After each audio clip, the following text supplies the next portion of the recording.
мөрдөн барьцаагч өөртөө туйлын мэдрэг, хүний эрхчлөө хүндэтгсэн, хуулийг яс баримталсан нэг ч үг үсэг зэг таслын алдаа хийхгүйгээр маш хариуцлагатай ажиллах.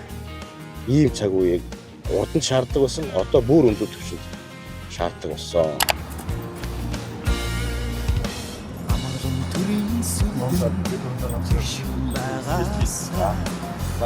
Соён бот таван жигтэн намраасаа аюулсан энх том жаргалтай байгаасаа ардын хатөлөө зүтгэл. За дараа тэгээд танаас асуултууд энэ байгаа.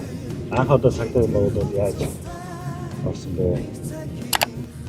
За би ерөнхий боловсролын сургуулийн ангийнхаа нэг хүүхдийн санал болгосноо 6, 7, 8 дугаар ангиудаа тэр үеийн нийгмийн аюулгүй санхүүгийн дүүлгүүдийг хянаж амраад хүүхэд насны тэр сониуч сэтгэлээр нэг цэргийн ууц өмсдөг, ой модон дотор байлд тоглодог энэ гэсэн тийм нэг манай ангийн хүүхдийн санал болоод тэр дүүлгүүдийг хянаж 3 жил дараа зүүнчэндээ амарсан.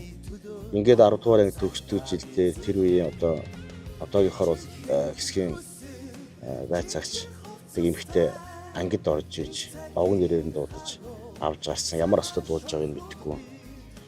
Тэгээ манай нөгөө ангиас бас бүл хамт амарч ирсэн. Одоо 1200 суранда битэрийг манай ангиас авч яваад.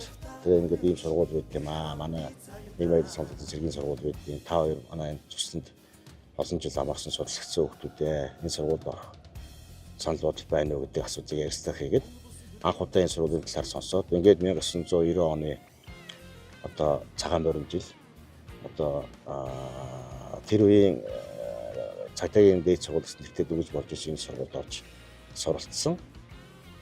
Тэгээ суралцж байгаа хугацаанд зах зээлийн эдийн засаг хөгжиж ирсэн, нийгэм ороо босоо болж ирсэн үе ер нь бол Монголын цагдаагийн байгууллагт ажиллах боловсон хүчний хомсд нэлээд бас үүсэж ирсэн юм байлаа. Олон хүмүүс гарч бизнес наймаар эрхэлж явсан. Энтэй холбогдуулаад 1993 оноос манай төгсөлтөөс эхсүүлээд анх удаа жил 6 сарын хугацаатай мөрдөн барьцаа шууд томилж аймаг орон нутг руу хуваарлагдаж ингээ 93 оны 3 сарын 9-ний өдрөөс Дорнот аймгийн цагдаагийн газрын мөрдөн барьц тасагт мөрдөн барьц чанарт хамжигдаж ажил амьдралынхаа гарааг эхэлсэн. Тэгээ 93-аас Дорнот аймагт жил 4 сар ажилласан. За улмаа ингээд Чингэлтэй дүүрэг тэр дөнгөж байгуулагдсан Чингэлтэй дүүргийн мөрдөн байцаах тасагт мөн барс мөрдөн байцаагч. Ингээд тэр үе нэрээрээ улсын мөрдөн байцаах газрын 5 дугаар өвч 7 дугаар өвч буюу бочод гэмтэр мөрд хийж шавлал эдийн засгийн мөрд хэлцэх гэх мэтийн хэлцүүдэд ахлах мөрдөн байцаач гэдэг ахлах мөрдөн байцаагчаар ажил амьдралынхаа гарааг эхлээд өнөөдрийг хүртэл буюу тасралтын 35 жил Монголын цагдаагийн байгууллагт ажиллаад өөрийн хүсэлтээр цэгийн байнгын тэтгэврт гаргая гэдэг хүсэлтээ өгөөд ингээд үндсэндээ сараар болж байна.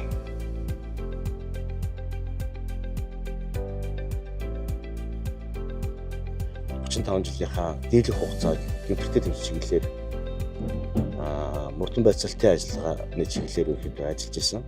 Тэгэхээр одоо ялангуяа энэ хүний эрх хэрэгчлөөг ингэж өндөр тавьж байгаа энэ үед бол цагдаагийн бүх албаагчид хүний эрхийн маш мундаг мэдрэмжтэй байх ёстой гэж одоо боддог. За тэгээд урдны юу нь яригддаг ч байсан одоо ч бас маш өндөр түвшинд тавьж байгаа хүний эрхээс гадна хууль жуурхай ажиллагаа, иргэдийн зөрчигдсөн эрхийг сэргээх, хохирол төлөвлөх гэдэг нэг юм том агуулга. Нөгөө талдаа гин буруутай нэг ч хүн ял завшихгүй байх ёстой.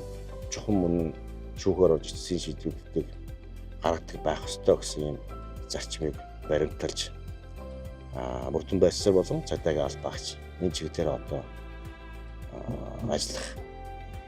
ажиллах ийм шаардлага байна.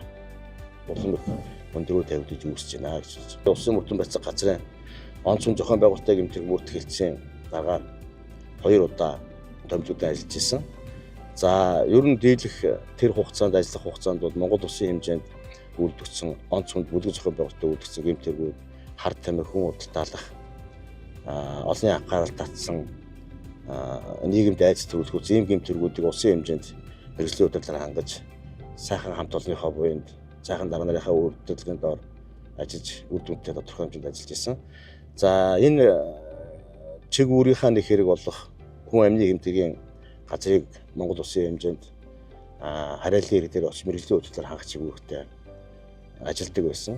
За энэ ажиллаж явах хугацааныхаа практикийг түшиглээд онц үндэгийн тэргийн газар хүн амны эргийн газрын үйлчлэгийн практик асуудлыг төсөлтөөр одоо тэргийн их сургууль төрөлх сургууль дээр докторийн зэрэг хамгаалсан. За практикт ажиллаж ирсэн энэ маань ингээд улмаар одоо тэр үедээ залуу ахтууд мэддэггүй байлаа. Одоо сүүлдээ ингээд нэг судлах тун болж ингээд хуучин докторийн зэргийг хамгаалсан.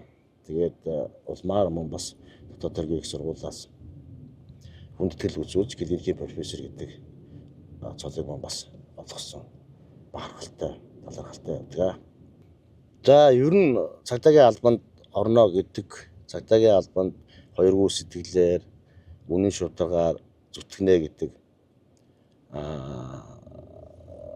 хитийгээр цаг нааргүй ар гэрээ умартан ард ирдийн амгалан тайван байдлын төлөө зүтгэдэг хүнд хэцүү мич боловч одоо ингээд ботход бүхэлдээ Монголын цагдаагийн байгууллагад ажиллаж ирсэн миний онжилгууд бүхэлдээ бахархалтай сайхан цаг үе ээжээ гэдэг одоо ялангуяа сүүлийн үед ингэж боддог болсон. Нийгэм цаг үе янз бүрийн байдлаар хувирсан энэ 35 жилийн хугацаанд тэгээд цагдаагийн байгууллага хуулийн заасан чиг үүргээ энэ хугацаанд амжилттай биелүүлж хэрэгжүүлж явдаг. Тэгээд энэ хугацаанд олон бахархалтай үйл явдлууд амьдралд тохиолдож өнгөрсөн байдаг. Одоо ингээд шин залуу мөрдөн байцаагч нарт одоо гэмт хэрэгцээ тэмцэглэл ял багш нарт одоо таны соромжуулж хэлэх зүйл юу вэ? За ер нь анх мөрдөн байцаагч болоод ажиллаж явах үеэс одоо бол бүх байдлын хувьд төсөөр болсон. За зүгээр энгийн ил харагдцууд байдлаараа гэвэл ажиллах орчин, хэрэгжиж байгаа техник хэрэгсэл, програм хангамж, энэ цахимжуулалт нөгөө талдаа хууль эрхийн орчин, нийгмийн тавигдж байгаа ард иргэдээс бид нар тавьж байгаа шаардлага, ард түмний хүсэж байгаа хүсэн хүлээлт, хурал засгийн газраас тавьж байгаа энэ зорилтууд энэ бүхэнд бол одоо бүхэлдээ маш өөр төвшөнд мөрдөн байцаагч өөртөө туйлын мэдрэг, хүний эрхчлөө хүндэтгсэн, хуулийг яс баримталсан, нэгч үг үсэг зэг таслын алдаа хийхгүйгээр маш хариуцлагатай ажиллах ийм цаг үеийг урд нь шаарддаг байсан. Одоо бүр өндөр түвшинд шаарддаг болсон. Ялангуяа одоо энэ сошиал медиа хөгжсөн энэ үед нэг албаагчийн хайхрамжгүй алдаанаас болж цагдаагийн албаагч нийт цагдаагийн бие бүрэлдэхүүн цаад янз янзаар нийгэмд ойлгогдохоос өсвөлээл хүний хувь заяа, хохирчийн эрхийн асуудал энэ бүх асуудлууд дээр зөвхөн нэг жижигхэн үйл явдлын зүйлийн алдаанаас болж асар их ирээдүйг үр дагавар өгөх ийм энэ бүхэнтэй мөрдөн байцаагч гэдэг хүн бол хууль журмын дагуу үйл ажиллагааны код журам заасан эрхийнхээ дагуу явтав харьцаг нийгмүүд биднээс шаардж байна. Энийг маш сайн анхаарч ажиллах хэрэгтэй болов уу гэсэн бодол төрж байна. За дараагийн асуулт хэмжилттэй асуулт. Тэгэхээр та цагдаагийн байгууллагад дахин нэг өдөр ажиллах боломжтой бол юу хийх байсан бэ? Гэсэн асуулт байна. Гэхдээ одоо тэгээд цагдаагийнхаа